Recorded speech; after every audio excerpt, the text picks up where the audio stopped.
Okay, good evening. We wouldn't want to keep you waiting for long, as well as our esteemed speaker, Dr. Alex here. So please, as the usual, I would like to welcome all of you. Good evening from all over the region and even in the United States. Welcome to another very informative and fruitful session. For tonight, as the usual, please allow me to give an introduction about the PMI UAE chapter. Our speaker for tonight will be Dr. Alex Akpodiete, and he will be talking about cybersecurity, cryptography, and threats in the UAE. As an introduction about PMI UAE and PMI itself, you know that PMI is a leading world leader who is working on our behalf to advance the project management profession worldwide. The PMI UAE chapter is the country's chapter of the US-based PMI, which is run 100% by volunteers, and we are awfully glad that we are on the top 5 chapters globally in terms of membership. We would like to invite those who are participating right now who are not yet members of the PMI UAE chapter to please register and be part of the membership. We are giving a special offer of $20 annual membership fee until the end of September. And to register, please visit the www.pmi.org. We are passionate about project management, professional and personal development, networking, and education. And we depend on all of you to make our activities as interactive and engaging as possible.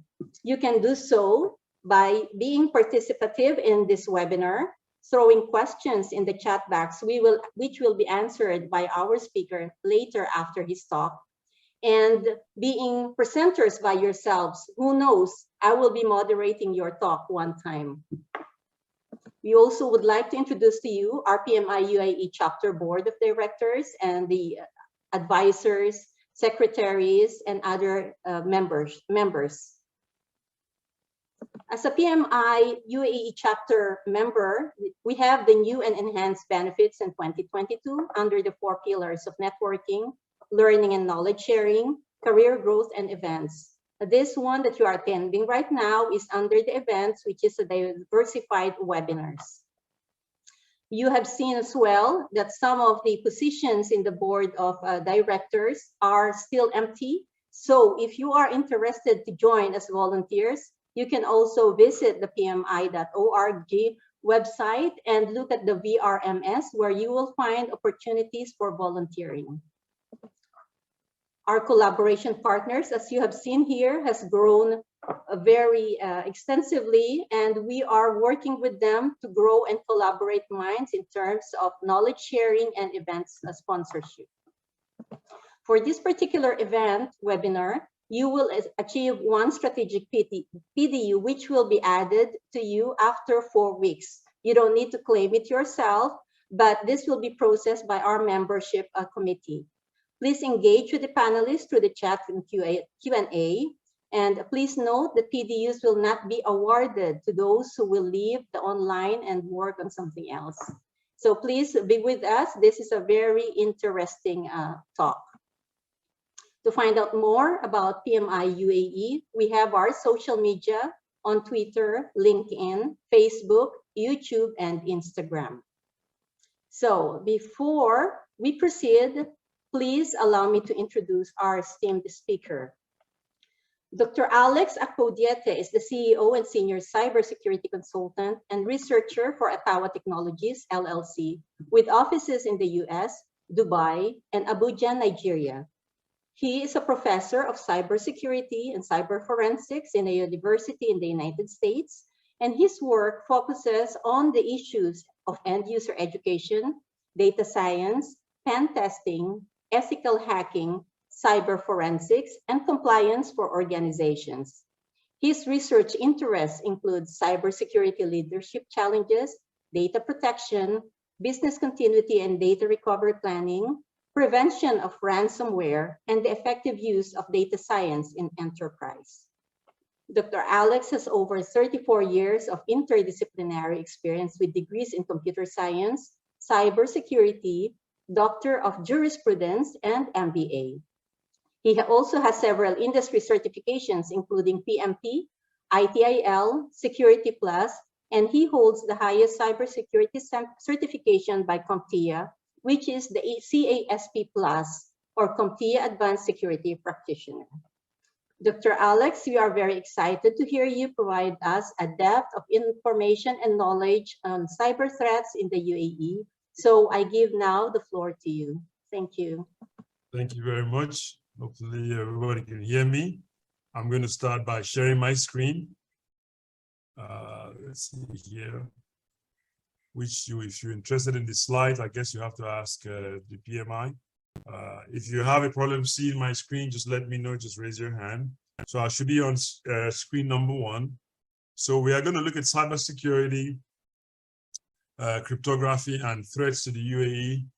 When I get to the cryptography section, if it's too technical, please bear with me. I'll also try, and because of time limitation, some of the slides I might not spend in depth on them, but when I get to the question and answer, I will reference back to the slide. So, of course, to make it easy, I use a lot of graphics. I don't have the copyright to some of them, but we also recommend, if you're from an organization, please try and retain a good red team or a blue team. So red team do the offensive hacking and blue team do the defensive, so they can help you. A quiz question here so I can get some answer. Look at this here. This is an opening thing. You get an email, says, dear staff, we suspect a security breach that happened earlier this week. We want to prevent the damage. Please click here to change your password. Can I see a show of hand who thinks there's a problem with this email and those who don't think there's a problem with the email? Dr. Alex, by the way, I think the slide is not moving, and it's not in the presentation mode. We're still seeing your title page. Is this in the title page? Yes, you are. You are so still. Control. Let's go back to the. Yeah. Are we on the second page now? Yes. Can you move to the slide 3 now? I think you are on the slide 3. 3 says no problem, right? No. Okay.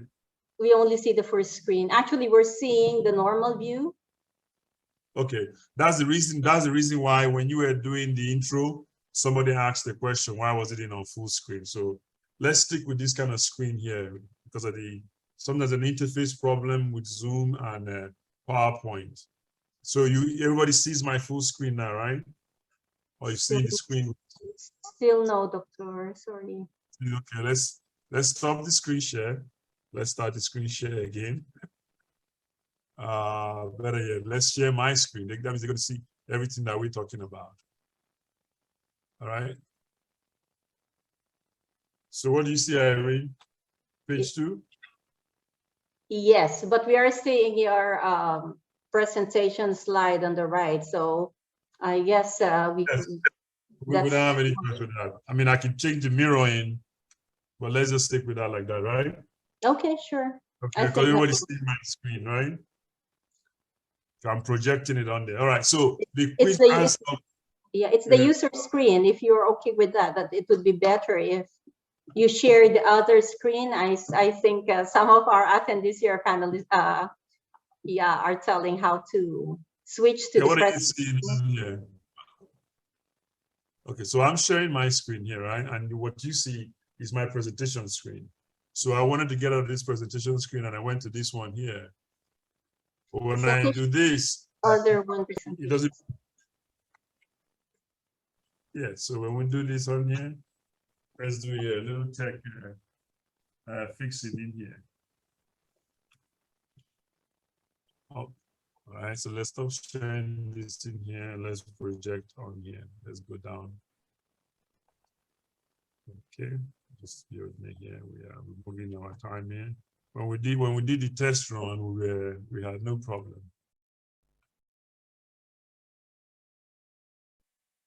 All right, so Irene, what screen are you seeing? Are you seeing the screen as everybody else? You haven't shared the screen, doctor. I know, but what screen are you seeing yourself? Nothing at this time. You haven't pressed the share. Okay, so let's get this right out of the way.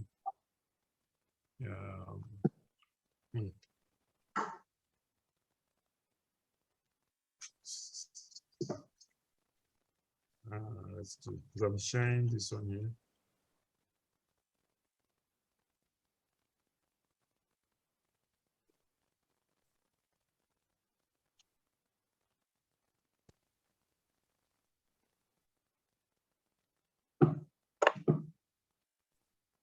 What do you see? I'm sorry. Are you seeing yes, that is better, Doctor. That's it, Doctor. Thank you. What about the audio? Yes, that is. Yes, that's so better this was now. ended up in the question.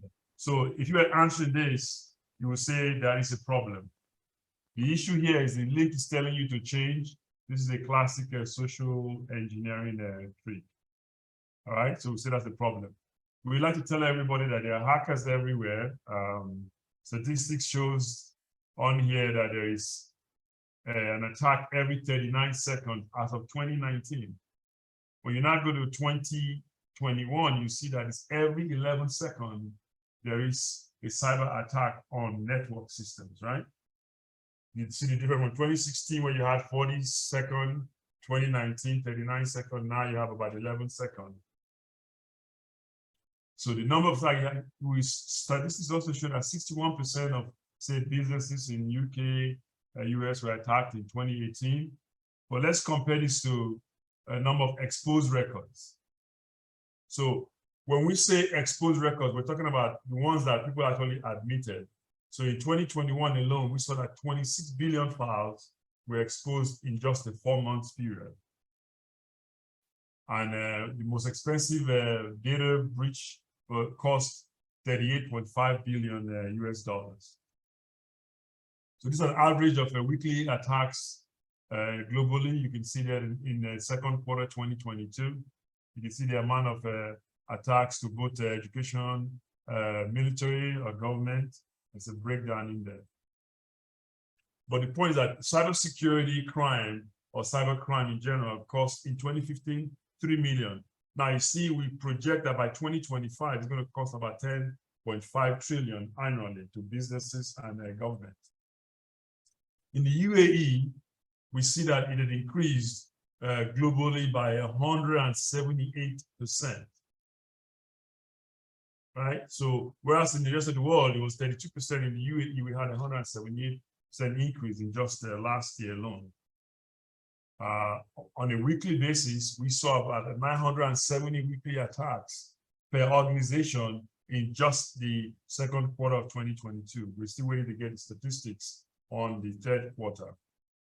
So this is really more of the reasons why you should be knowledgeable about cybersecurity. The issue here is that because we have so much interconnectivity, we say we are connected today. I always tell some of my students or clients that when I first started in computer science about in the 80s, our so-called mainframe, IBM mainframe of VAX 11780, a mini computer, is not even half as powerful as the smartphones today. So because of the interconnectivity, whether it be IoT or use of smartphones, you see that what we call the attack vector is even larger. So let me just go over a few terminologies before I now dig in deep about the impact on UAE. When we say cybersecurity, the general meaning is we're trying to secure the cyberspace, what we do on the net. So this is a long definition by TSA, talking about basically I'm trying to defend or secure interconnected network devices.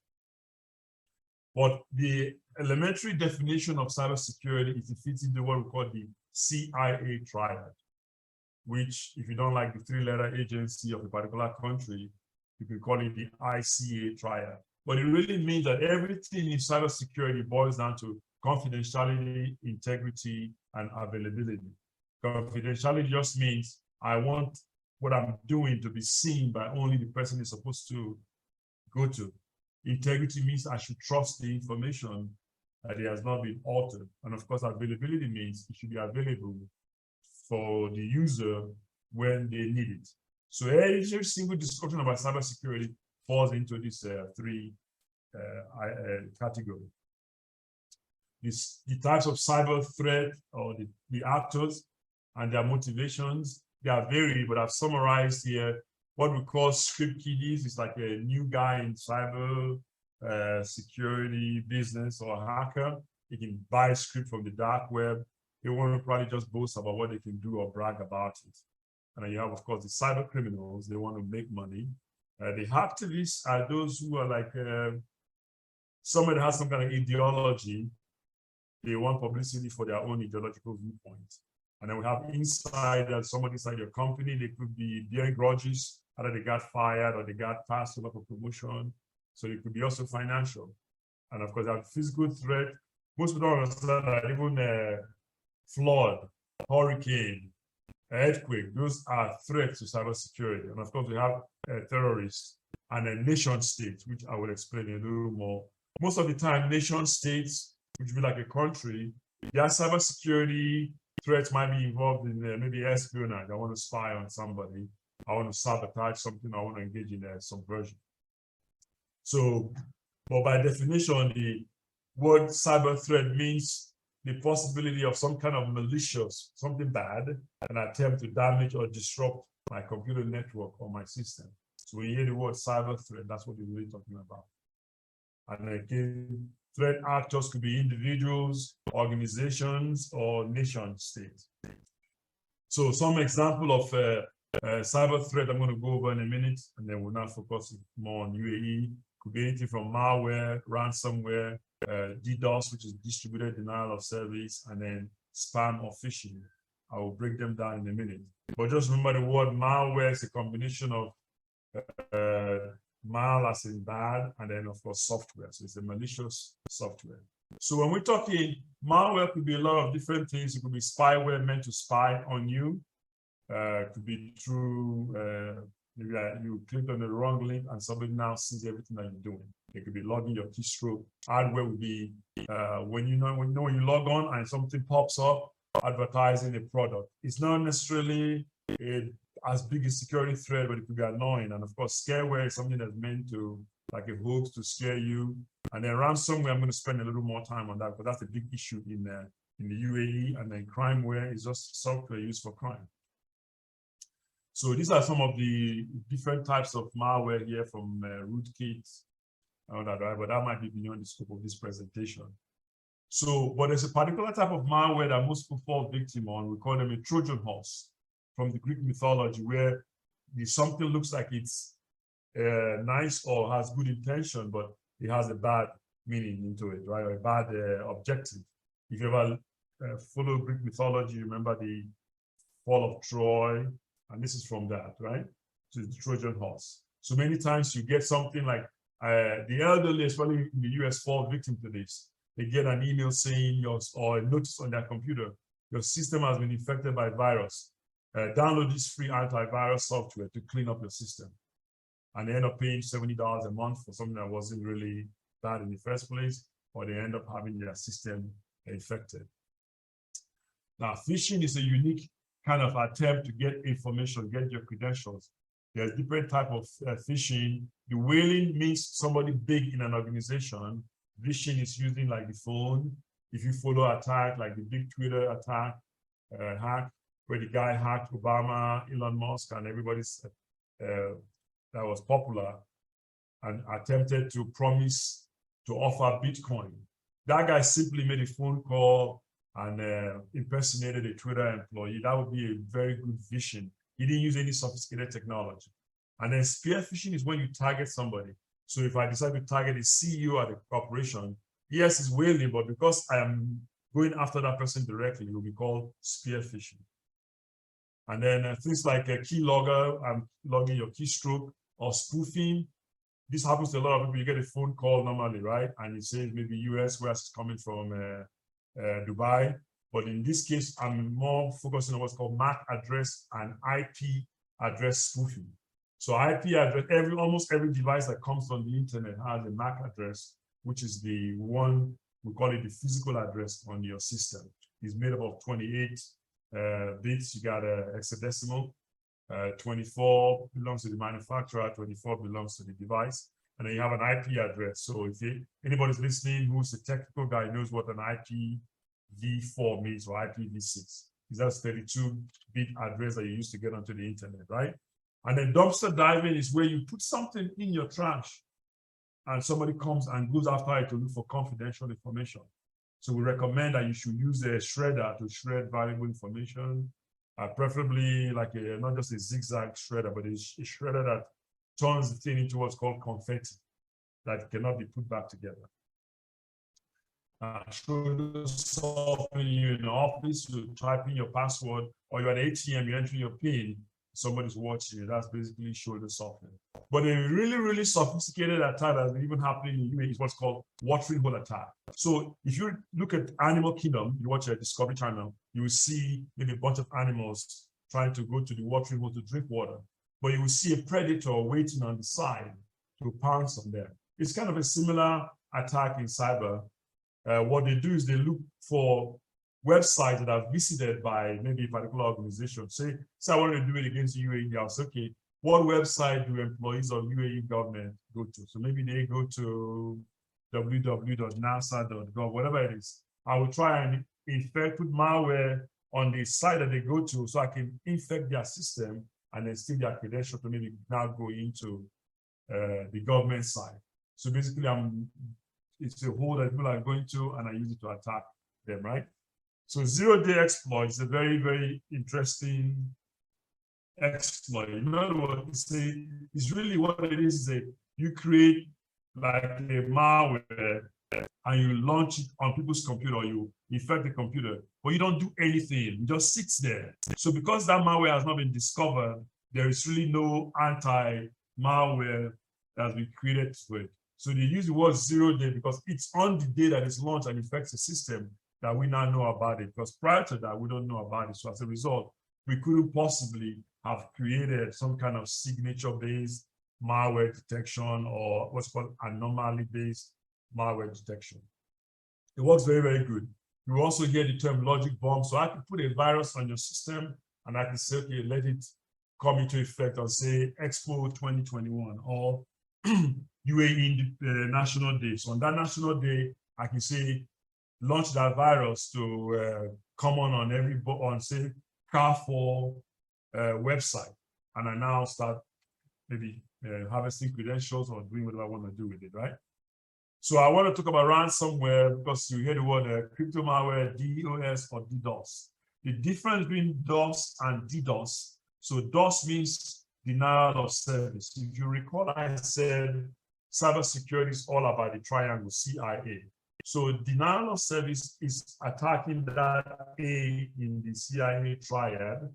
So I will infect your system and I will say, you pay me money, which is the ransomware where it comes up. If you don't pay me money, I will not release your files because I have encrypted it. So if you follow, everybody heard about the WannaCry, I love you virus, there's a lot of different kind of the virus, or the one that happened with US colonial pipeline. So the difference with DOS and DDoS is DDoS means distributed DOS or distributed denial of service. So I am using a bunch of other system computers. I can even use microwave ovens that are smart microwaves, smart TVs, smart refrigerators, and I can attack your system, maybe make it crash. They're just different permutations of ransomware. But the whole issue is that with ransomware, I'm going to say I have encrypted your system, you pay me money, and I'll release it. But sadly, a lot of people pay ransomware, and it's been shown that while it's increased up to 195% in 2019, people are paying.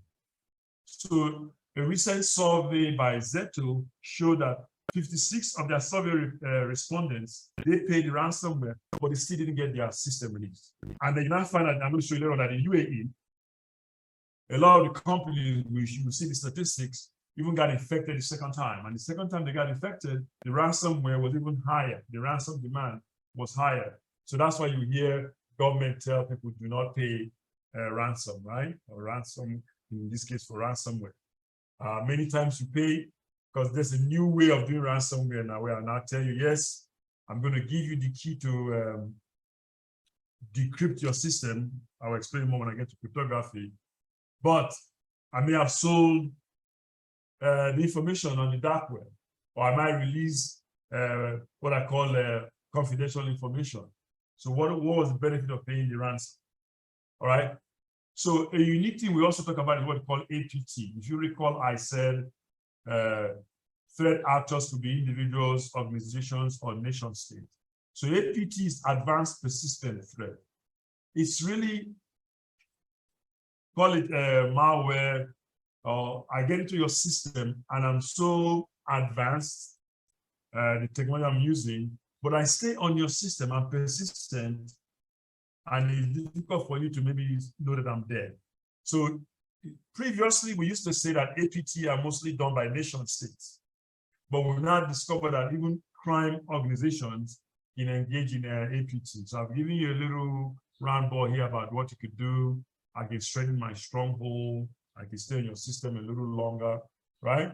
But this is just a definition. It's an illegal long-term connection in your network to steal highly sensitive information. So how do we know which countries or who's at the APT group? Is what's called attribution. In other words, they must behave in a particular way, or there must be something that they do that make us in the cybersecurity industry know that this is from this APT group, because we end up assigning names or numbers to them. For example, now, if I ask somebody, which countries do you believe are top APT countries? Pause a few minutes now. What country comes to your mind? What do you think? You'll be surprised that countries that you believe might be there, might not be there, and maybe countries that you expect will be there. So here you see I've got China, Iran, Israel, North Korea, Russia, Turkey, US, Uzbekistan.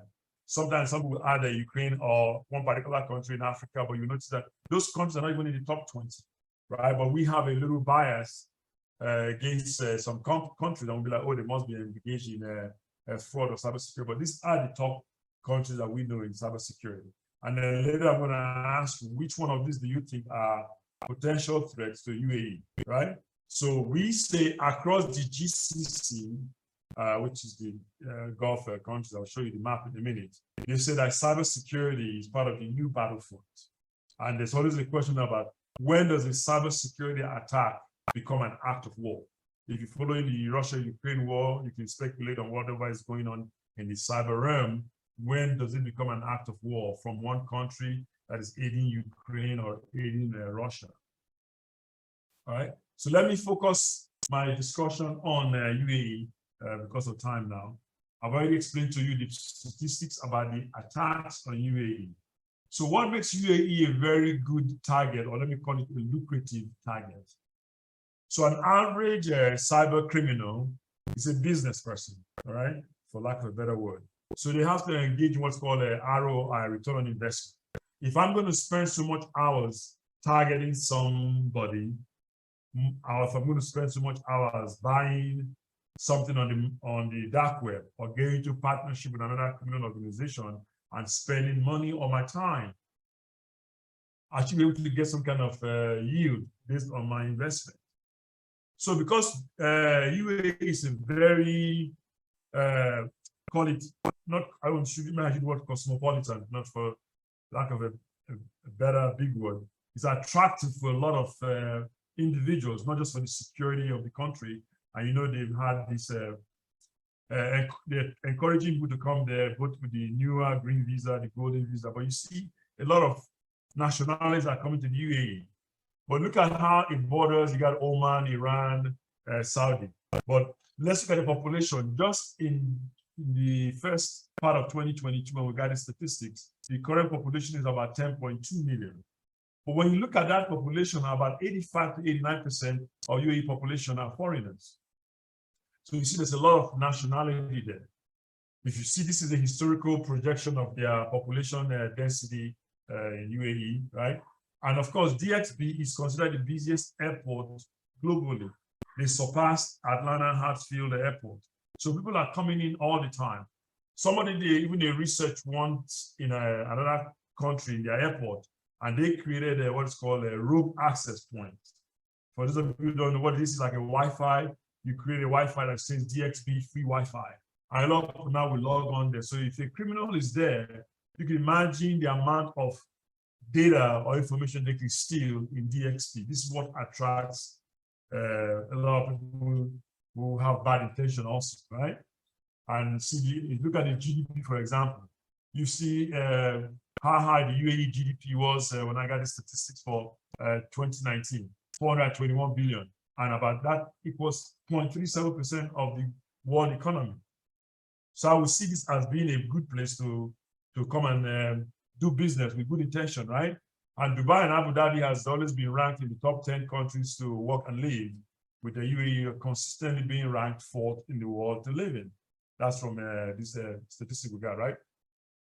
And real estate prices, maybe because of Expo 2020, whatever, has gone up high.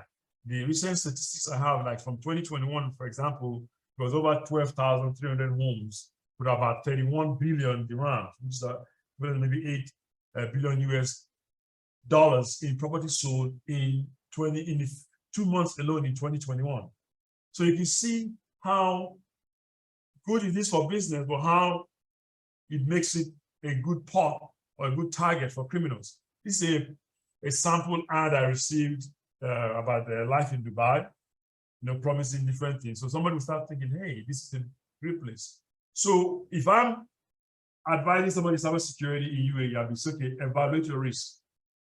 So this is how we calculate risk in case anybody in the audience is involved in risk calculation or risk evaluation. Risk is simply the probability, which is the likelihood of something happening, multiplied by the loss or the impact. So this is obviously what we call a quantitative risk analysis, right? And I'll now evaluate it. So when I get lower down on the slide, I talk about cybersecurity insurance. I will explain how it ties into risk also, right? So if I project my risk in UAE, I'll be like, okay, what is the probability of somebody attacking my network?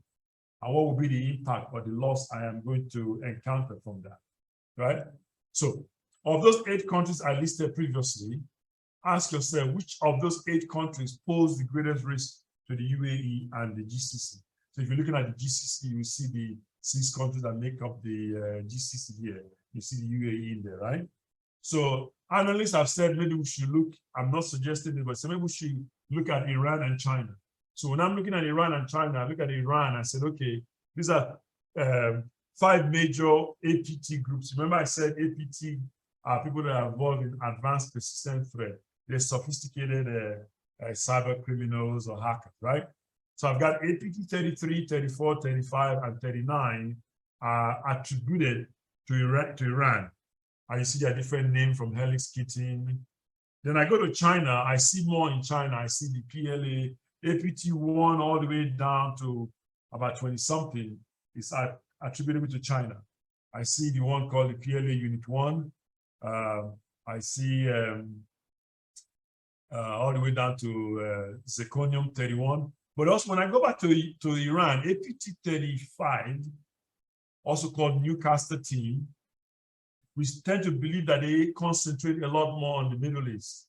And again, as I said, UAE is a target. You can follow whatever is going on with the Yemenis or Hutus or whatever the reason is. You will see that they see UAE as a good ground to attack, right? All that means is I need to be careful. What are my vulnerabilities from a UAE government or UAE contract? What are my vulnerabilities, right? We just define vulnerability as weakness. What is the weakness in my system? Because that is what the hackers or the bad guys want to exploit to take advantage of, right? So these are some of the vulnerabilities that we've seen in UAE. Social engineering. So social engineering takes advantage of the weaknesses of people. Either we want to help somebody or we are gullible. So it would be an example. I call you and I say, hey, Irene, I forgot my password and I'm about to make a presentation to PMI UAE. Can you reset my password? And I am not really Dr. Alex, right? Or I'll call you, hey, this is the CEO of this company. Change my password now and make it easy for me to remember. Or when we do pen testing, one physical thing you do is you carry a lot of luggage in your hands and you get to the door where somebody's opening the door. So because they want to be nice, maybe they want to be a gentleman, whatever it is, they will open the door for you. Whereas that door is supposed to be a door that is badged with a badge, but they want to be nice. Oh, Alex is carrying a lot of luggage. You know, you go to security and you fool the security. These are social engineering, and we find that that's very easy to accomplish in UAE.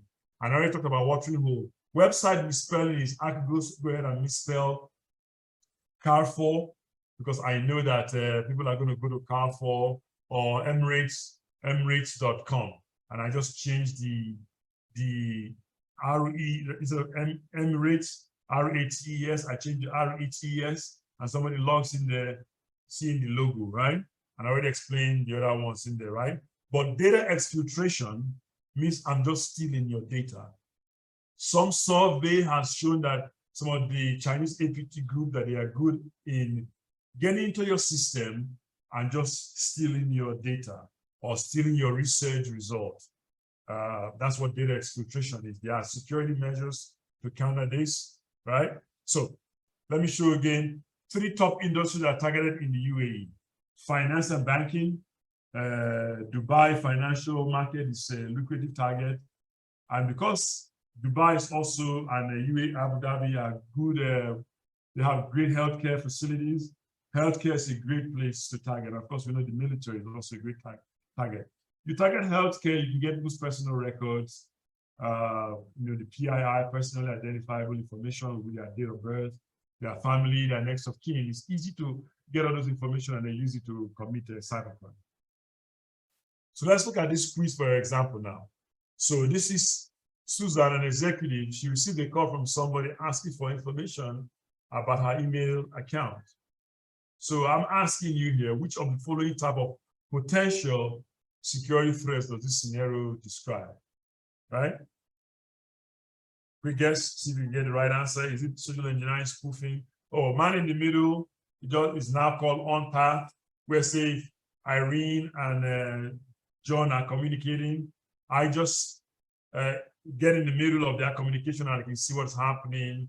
That's man in the middle. It's a little more sophisticated, but that's a simple definition of MITN, right? Which we now call on-path attack.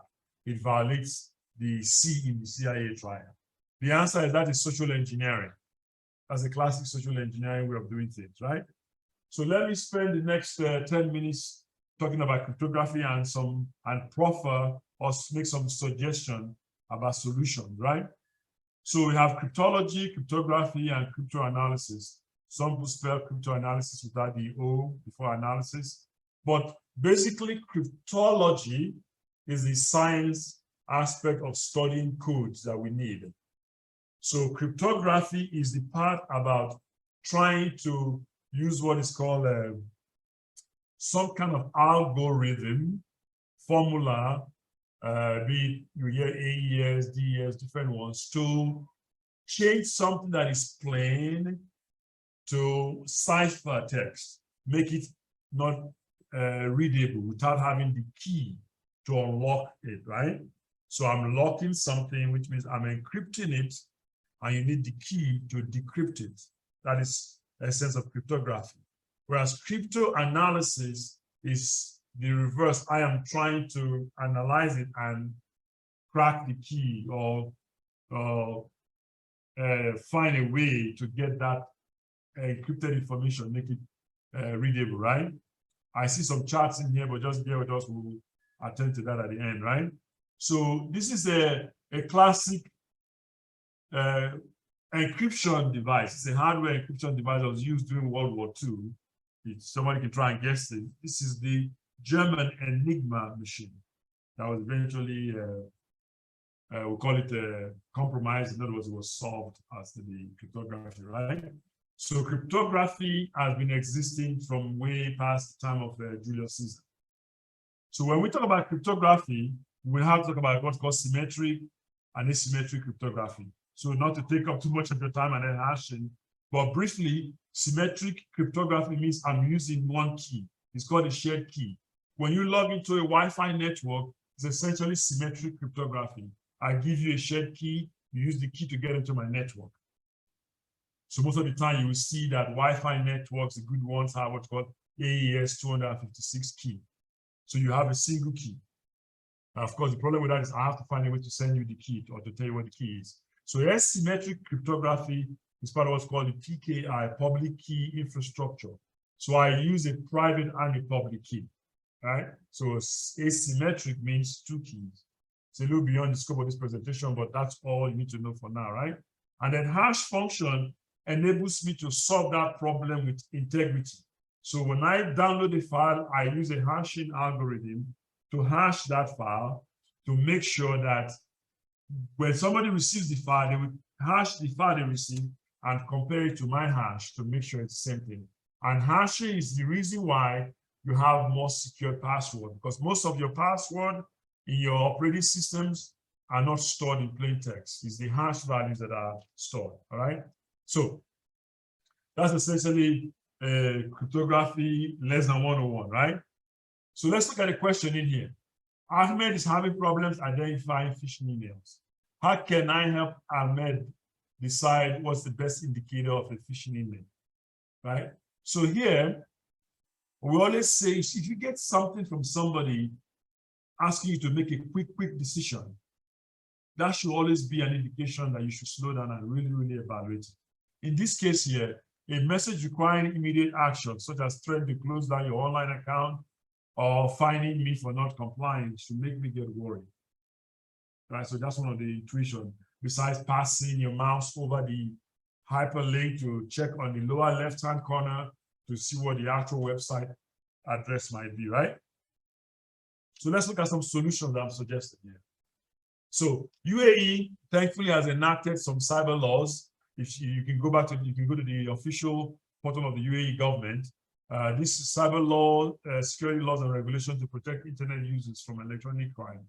There are some severe penalties in terms of criminal offense and also sanctions. And we also see that companies in UAE are increasing their expenditure.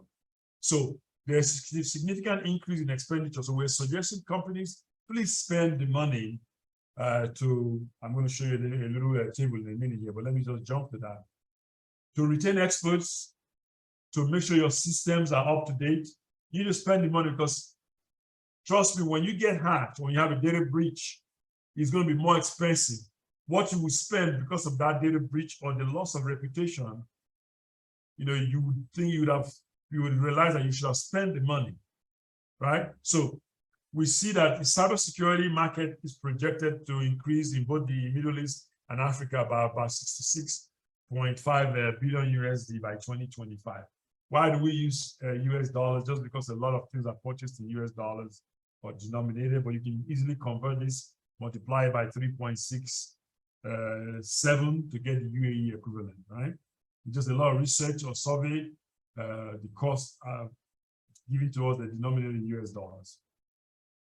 I suggest you adopt a zero trust approach. So what do I mean by zero trust? So I showed you 8 countries and I asked the question, which of these countries do you think are pose the most threat to the UAE? And some of you, I know you'll be thinking different ways.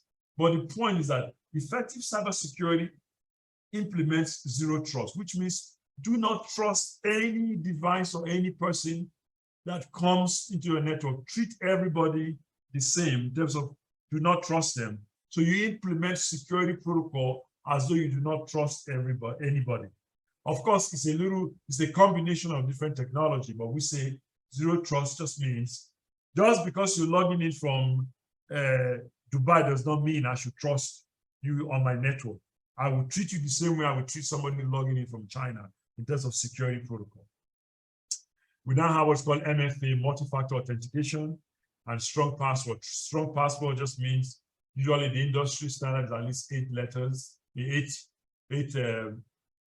call it DW, use the word digit, meaning you should have numbers, characters, special characters, alphabetic letters, capital letters, lowercase letters. But multi-factor authentication, funny enough, for the guy to hack into Twitter, you have to disable multi-factor authentication. So it just means that if I'm going to log into my system, let me not just enter my password, I should get a code on my phone. Or not just enter my password, I should also use maybe a smart card. So there are really 3 types of factors for MFA. which called something you know, something that you have, and there's something about you. Something about you will be like a biological feature, like your biometrics, your eye, your retina, and of course, something you know will be your password. Something you have will be like your phone, so I can send you a PIN or a smart card, right? You should always update your system. You'll be amazed at how many people fall victims to cybercrime because a vulnerability that the manufacturer has already issued a patch, which means they've already issued a solution. They didn't implement it. So patch just means the manufacturer saw a problem and they fixed the problem, but you still have to implement that patch. And then end user awareness education. A lot of people in companies do not know how to spot phishing emails. They do not know about what's called like clean desk policy. Before you leave work at the end of the day, clean up your desk so when the cleaning crew come at night, they don't see something to take. Don't use the same password on 10 different sites, because once one is compromised, they're going to do that. Good hackers, even people that just know something called Cain and Abel, which is one of the most elementary password cracking software, can crack easy password.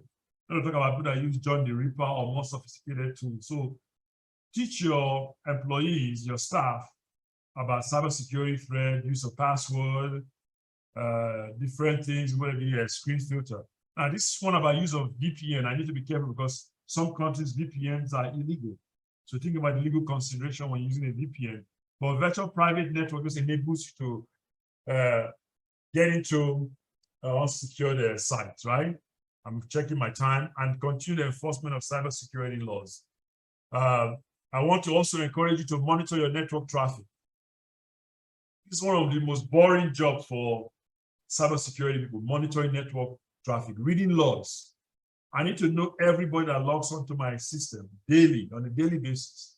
So I should print the log, preferably sending what's called an SIEM, so I can get them to be aggregated, so I can read it every day. Why is somebody logging into my network from Uzbekistan at 2 a.m. in the morning?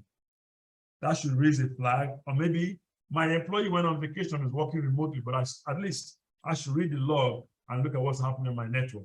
Hardening of your network could be what you might hear us say, defense in depth, make it less easy. And encryption, I'm going to spend a little time on encryption here in the last 5 minutes.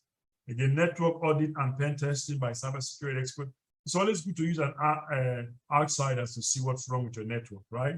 And I already said, increase your expenditure, because web gateways, they prevent what's called drive-by download, which is where you go on the site, and by just going through the site, you download the malware or email solutions, or you hear what virtualization. And then cybersecurity insurance, good. So cybersecurity insurance is part of a risk approach to cybersecurity exposure. You decide to buy insurance for data breaches of stuff. You need to decide what you want to buy, what they're offering, right? But there's been an increase in expenditure. I'll show you a table at the end of my presentation, even in UAE, but UAE is still not purchasing as much cybersecurity insurance as the rest of the world. So for encryption or cryptography, how it can help us in UAE, you should always encrypt your data. There are 3 states of data: data in transit, data that is being processed, and data at rest. Data at rest is the one you store on your computer. That one should be encrypted, right? Data in transit is what we say use a VPN, or make sure if you're on a website, it has that padlock on there, or if, I think that's for Google.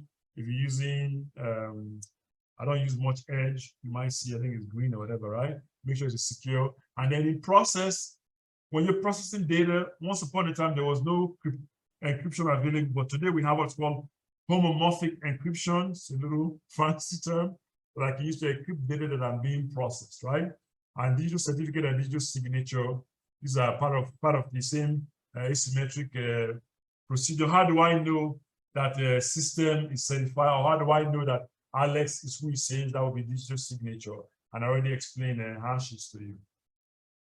So that's data encryption, right?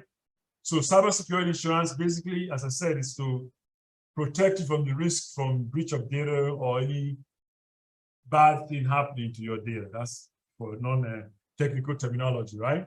So look at the expenditure. Since the market almost 28 billion in the US, look at this chart in here in UAE. So I created this table here, looked at a survey, and I see what's happening in UAE in comparison to the world. When I don't have the statistics, I put NA here. So adoption of new technology, I've seen about 35% of UAE. But in terms of,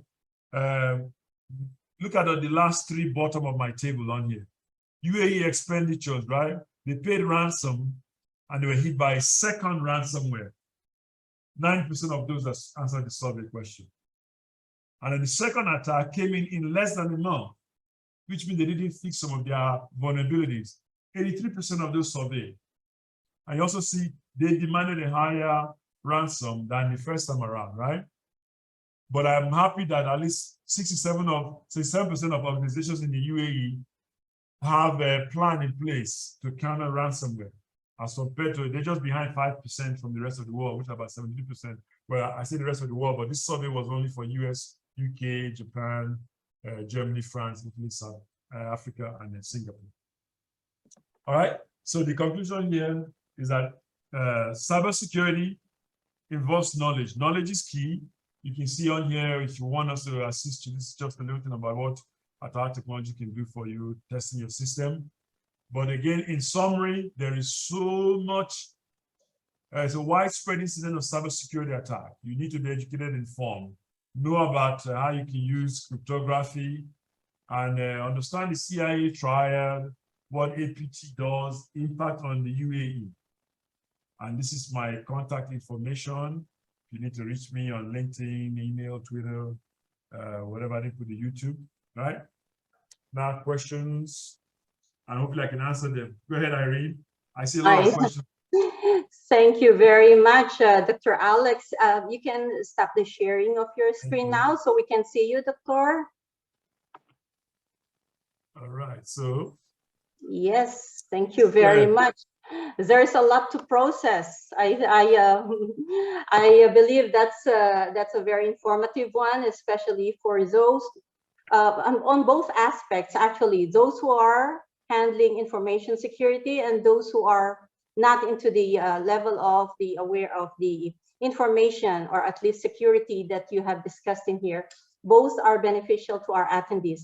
We have a question from Mr. Nahian Al-Mansouri. Dr. Yes. Alex, yeah, are defensive cyber operations enough to maintain cybersecurity, or offensive cyber operation are needed? So he's talking here about the red team and the blue teaming. Okay, so what we suggest is the following. You need to be a good and effective blue team, an effective team that is defending your system. They need to understand how the bad guys work. So you should first start an effective red team, but you need a blue team. So what many companies do, because they cannot afford to have a red team, which is a pen testing team, you see that they will now come and say, okay, let's start with an in-house team. So, but I recommend that you have both. The best approach is have an external team to have your red team, but they need to train your blue team, because the best way to understand what the criminals do is to know how they operate. So your staff should have ethical hacking certifications. They should have Security Plus, CASP Plus. So in cybersecurity, the guys that do offensive, they have what's called OSCP certification, right? Offensive security, blah, blah, blah. So I think you should do both. But you know, they say the best defense is a good offense. Like in the US, for example, Cyber Command, US Cyber Command out of Fort Meade, Laurel, they have the offensive, but on the other hand, they have other teams that do defensive, which is the blue team. So I recommend both. Yeah, thank you very much for that. By the way, Dr. Alex, this is this topic or subject is very close to my heart because I am myself is in the cyber security field. I'm a CH myself. Okay, another question from Mr. Nahian. Precisely how to counteract APT attacks, the advanced persistent threats. Okay, good. Well, so as I said, the APT people, what they do is they have advanced technology. So that also relates to his first question. You need guys that have the skills, and you need to always upgrade your skills. So those of us that have certification, even if you have a doctorate or PhD, you still need to update your certification. I spend hours, usually daily, reading up on recent hacks and trying to stay up to date. So there is something called CVE, Common Vulnerability Exposures, right? You need to be aware of what is going on in the industry, right? So you should make sure that your system, because sometimes the APT guys, they're persistent. So when they get into like, what's called a rootkit, when they get to your system, it's difficult to detect what they're doing, right? So some approaches you can create, you hear the word like a honeypot, something that seems attractive to the bad guys, so they can go there and you can be studying their movements. While you study their movement, you're using the lessons that you learned to harden your system. So you need to harden your system. So we have defense in depth, right? So normally, say I'm with PMI. Not everybody in PMI should have access to particular servers, right? So I should do network segmentation. So I will have some servers for the outsiders, right, with less of a security configuration, and I have another security for internal people. So you will hear the word like so-called DMZ, right? Demilitarized zone. Right? So you could do that.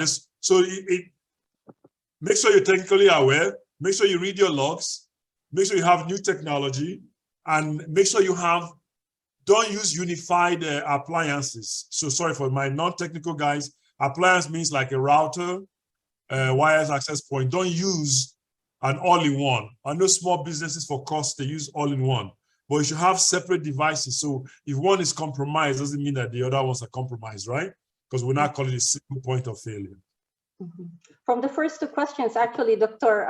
Alex, you are also pointing out about the requirement or how important it is for the resources to be properly trained and well aware of the situation. In fact, yes, the HR department has a very big role in every organization to train not only the employees, but also to put a budget. Maybe this is in the IT department or the information security team, to put a budget on their resources to be trained. There's a question like, what if I train my resources and then they leave? My answer to that is, what if you do not train them and they stay? Can you imagine how unsecured your organization is? Okay, yes. I have another comment here from Mohammed Al. I believe the statistics about UAE are not totally accurate nor reflecting the right ones. Maybe the private sector of it. Anyhow, I agree that the awareness is needed as always. Another question. What do you recommend for a cyber defense strategy from both technology and policy perspective? That would be like a long lecture by itself. But for defense, I already answered part of Nayan's question as relates to the technology that you use, right? So basically, the totality of what I presented will be good for you for defense. So as Irene just said, make sure your people are knowledgeable, right? Because your weakest point is your employees. You can have the best technology and because email is actually the easiest vector to enter your system, right? Employee clicking. So no matter how good the technology you have, if you have employees that are knowledgeable, you really defeated the purpose. And sometimes some of this end user awareness training are like what's called boilerplate, where you just click, click, click, click. No, you need to make it a little more hands-on and have what's called more meat, right? So and training of your employee, you need good technology. Whatever your operating system is that you're working on, you should have obviously a cybersecurity person at your work, right? They should be making sure that you're having more real-time updates. You have real-time network filtering. You need to be able to find out which maybe IP addresses, as an example, have been known to have more threat, so you can blacklist them. But the problem is that cybersecurity is also a balancing act. If I choose to whitelist all MAC addresses at PMI, that's a lot of work, right? That means nobody else can enter. Suppose Irene comes in the next day with a new laptop and her MAC address was not in the list on the new laptop, then she cannot get onto the network. So you need to implement a bunch of stuff from end user education, New technology, monitoring your network traffic is a very big issue, right? Implementing the right technology tools, making sure your system is patched. So I can go on and sit down, right? But usually it's a long list of things that you need to do defensively to make sure, and please segment your network. Have what we call the DMZ. So if I'm Carrefour, yes, I should have a web server for people to log in to look at catalog, but I should have another firewall, right? Or what's called a IPS, intrusion prevention or protection system, before you get into my internal network. So you use, it's called like defense in depth, hardening my system, right? Yeah. Okay. Good. There is another question. Actually, always, Doctor, when I moderate, I ask the questions before I ask my question. But one of the questions here is related to mine. So I'm reading at Mohammed's question. What about the AI and cyber? We are working on such proactive technologies too. And that is related to my question, Doctor, because, you know, UAE always advance and always envisions to be the gateway and technology and innovation hub in the region. So we are considering the technologies that are evolving and evolving very fast, such as the AI and advanced robotic, virtual reality, mixed reality, augmented reality, blockchain, secured 5G, hyperconnectivity, data mining, data information, which is one of the key reasons why the hackers are trying to steal this. How fast do you think is the cyber industry can act in proactively ensuring that before this technology advance, the cyber industry is way ahead? Well, so Irene, as you must know, there's a lot of research, since I'm also in academia, there's a lot of research about how to use AI, even blockchain, for better cybersecurity defense. So people are looking at different kind of algorithms. What should I learn? How do I teach my system to do this and that, right? Unfortunately, it's more of a collaborative attempt. So but I always tell people that I don't like the word artificial intelligence. We like to say augmented intelligence, right? And yes, UAE is in the forefront of a lot of these technological advances, right? But we should not implement technology that has not been tested. It's just like saying if somebody issues a patch to fix a vulnerability, I don't just put the patch in production. I test it in like a sandbox or an isolated environment, right? AI is moving fast. People involved in computer science are collaborating with other people, but we need to test these things before we put them in production. To give you an example, so you know when you have an IPS, sorry, for those people who have time to just say quickly about intrusion prevention. Yeah, so IPS and IDS. So IDS is intrusion detection system.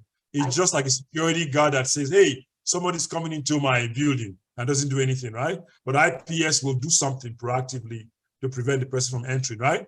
But you know they have a lot of what's called false positive and false negative.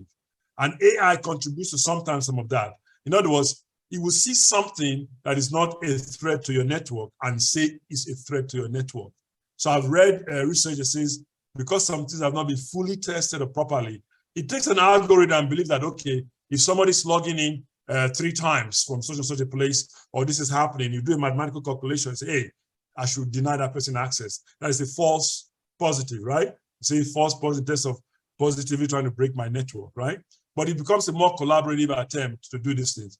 Now, data science is helping also a lot now, don't get me wrong, in making it easier to prevent hacking, but we still have a long way to do. So we need more collaboration and more research. So can I answer the question about the credit card? There was a question about credit card, how you could secure credit card and bank accounts from hacking. So you can obfuscate that information, obfuscate meaning hide part of the information, right? But if your system is encrypted with the right bits of encryption, a lot of companies do that, it's difficult for people to get that information. So even if somebody hacks into your network and you have a breach, if your information is encrypted and they don't have the key, then you already have another extra layer of security. Because like I think it's something in UAE, when you take credit card, you're subject to PCI DSS, that industry's regulation. and they check you. So if you're using credit card, just make sure you meet their requirements, the minimum requirements, right? Like nowadays, you see, before they used to ask you to give the last 4 digits of your credit card now, right? A lot of places say, okay, give me the last 6 digits, because they know that it's easier to guess the last 4 digits, but probably more difficult to guess the last 6 digits. Yeah, there's another question, Doctor. How many layers do you expect to have for security along with HA? This is high availability for security. How many layers? So sorry, this will be the last question because we are on the last 5 minutes. So I'm going to read this last question for you, please. Okay, so the diplomatic answer is it depends. One cybersecurity solution for organization A is not right for organization B. But at the very least, you should have 2 separate network segments in your organization, right? For the regular people and the outsiders. Just like if you have Wi-Fi, you should have one for outsiders. So I think you have at least 2 layers of security, at the minimum. But some organizations will have like 5. Like if I'm a hospital, for example, right? I'm assuming the guys asking about segmentation, network segmentation, right? So I should have, you come in, the receptionist takes your information. That receptionist has no business knowing your credit card information. They have no business knowing your diagnosis. They're just entering you in the appointment calendar. When he gets to the doctor can know your diagnosis. That's a different network, right? But once it's done, he has no business knowing your credit card information. Accounting should know your credit card information and be able to do the billing. So I've now had different aspects, right, in your network. And of course, if I make a reservation online, that should be a different web server or a different server for making the reservation than the employees have. So you can see how you can have multiple IDS, firewall, in different areas, depending on what you're doing. So the answer is it depends. Yeah. And there are also inputs actually from some of our technical attendees here from Suresh. Many banks provide host-to-host solutions, which are encrypted and decrypted to protect the data. And also, Mahesh is saying end-to-end encryption. Okay, so this is really a huge topic. It's going to be a never-ending Q&A because there are a lot of interesting questions. Thank you very much, Doctor. We had another very informative and fruitful knowledge sharing session here. So thank you for your time, and thank you for this webinar about the cyber threats and how we can avoid being ourselves victims of the fraudsters. So before we end this session, we would like to invite everyone in here in this webinar to please register on another webinar session happening on August 24, day after tomorrow. Our speaker will be Tiffany Change, who orchestra and opera conductor, and her webinar is entitled Empowering the People We Lead to Feel More Valued and Fulfilled at Work. So as we close this webinar tonight, I would like to thank you all for your attendance and participation. Special thanks to the PMI UAE Chapter volunteers who are always behind the successful webinars. This includes our colleagues from the membership, marketing, outreach, volunteering, and finance and governance. So until our next webinar, together with my colleague behind the camera, Olumide, and our Director of Events, Rosanna, this is Irene Corpus wishing you all a pleasant evening. Good night.